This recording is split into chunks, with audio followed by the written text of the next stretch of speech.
Olá, amigos que acompanham as atividades do NEP Gesiel, sejam muito bem-vindos. Às quartas-feiras postamos vídeos de curta duração com reflexões sobre a obra Ceifa de Luz por Emmanuel, psicografia de Francisco Cândido Xavier. Meu nome é Walter e nesta quarta-feira, dando prosseguimento a essas reflexões, vamos abordar a lição 37, intitulada Supercultura e Calamidades Morais. Como de hábito, Emmanuel inicia a lição citando uma passagem do Evangelho. No caso da lição de hoje, a passagem está em Lucas, capítulo 12, versículo 20. Mas Deus lhe disse: Louco, esta noite te pedirão a tua alma, e o que tens preparado, para quem será? Em algumas traduções, o termo louco, que está no versículo, aparece como insensato. Esse versículo 20 está contido na parábola do rico insensato, contada por Jesus para esclarecer a recomendação de que devemos nos acautelar e nos guardar da avareza.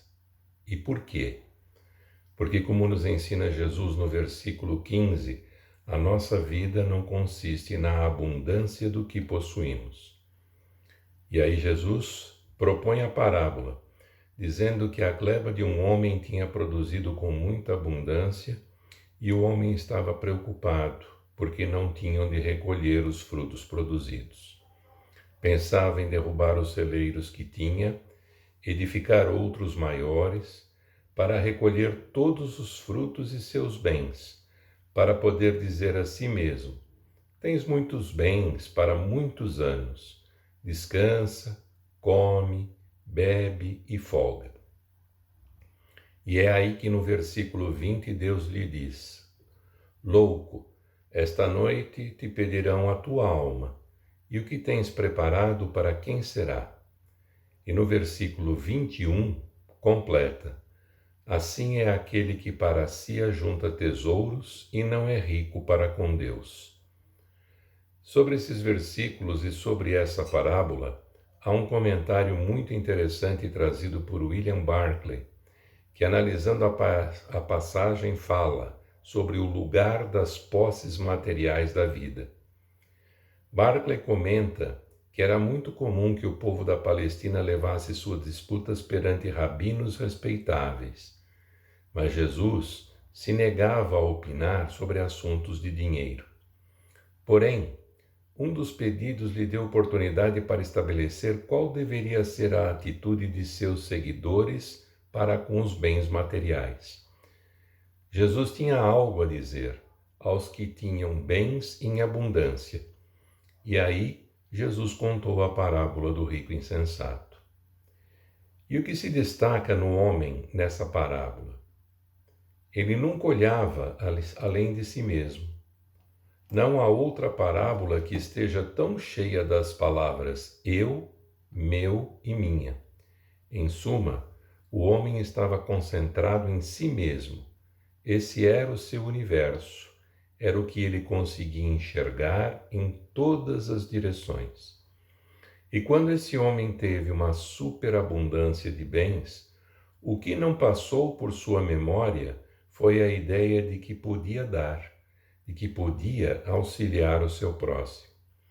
Toda a sua atitude é o próprio reverso da atitude cristã. Em vez de negar-se a si mesmo, afirmava-se agressivamente no ter, em lugar de achar a felicidade em dar, tentava conservá-la, guardando para si os bens que conquistara. Nas suas reflexões sobre o tema, Emmanuel nos diz que não basta ajuntar valores materiais para a garantia da felicidade. E prossegue dizendo: a supercultura consegue atualmente na Terra feitos prodigiosos em todos os reinos da natureza física, desde o controle das forças atômicas às realizações da astronáutica. No entanto, entre os povos mais adiantados do planeta, avançam duas calamidades morais do materialismo, corrompendo-lhes as forças. E quais são essas duas calamidades? E o benfeitor esclarece: o suicídio e a loucura, ou mais propriamente, a angústia e a obsessão. E lendo essas reflexões de Emmanuel, nós podemos perguntar: e por que isso acontece? E o próprio Emmanuel nos responde, dizendo: é que o homem não se aprovisiona de reservas espirituais à custa de máquinas. Para suportar os atritos necessários à evolução e aos conflitos resultantes da luta regenerativa, precisa alimentar-se com recursos da alma e apoiar-se neles. Continua Emmanuel nos lembrando do comentário trazido por Allan Kardec no item 14 do capítulo 5 de O Evangelho segundo o Espiritismo, com o título O Suicídio e a Loucura. E Kardec, nesse item, comenta o seguinte: a calma e a resignação, auridas da maneira de considerar a vida terrestre e da confiança no futuro, dão ao espírito uma serenidade que é o melhor preservativo contra a loucura e o suicídio. Com efeito, é certo que a maioria dos casos de loucura se devem à comoção produzida pelas vicissitudes que o homem não tem a coragem de suportar. Ora, considerando as coisas deste mundo da maneira pela qual o Espiritismo recomenda, o homem recebe com indiferença, mesmo com alegria, os reveses e as decepções que o houveram desesperado em outras circunstâncias. Assim, evidente se torna que essa força que o coloca acima dos acontecimentos lhe preserva a razão de abalos, as quais, se não fora isso, o conturbariam.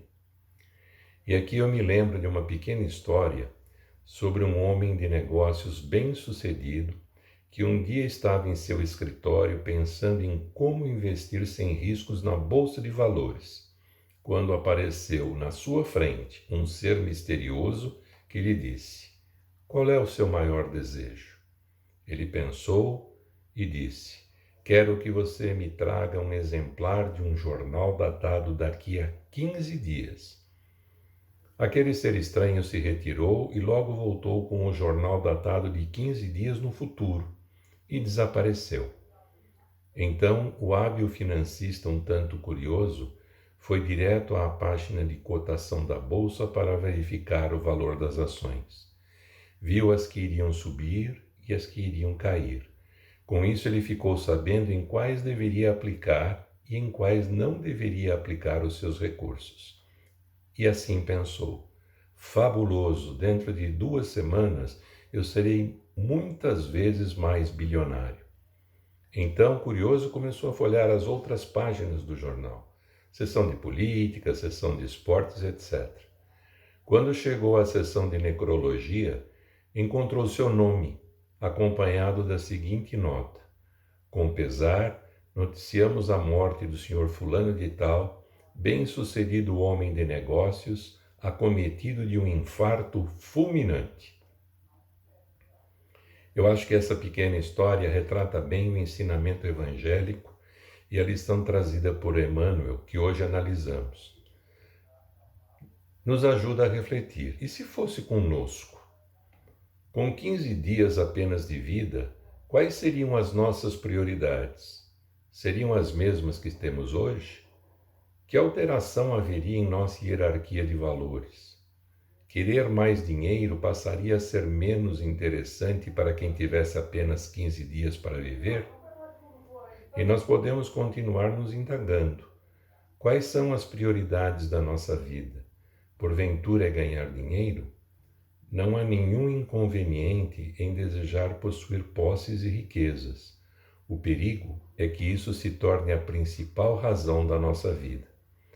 Nos comentários ao versículo 20, que inicia a lição que ora trazemos, William Barclay faz uma reflexão que vale a pena termos conosco.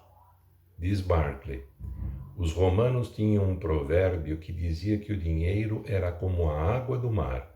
Quanto mais se toma, mais sede se tem.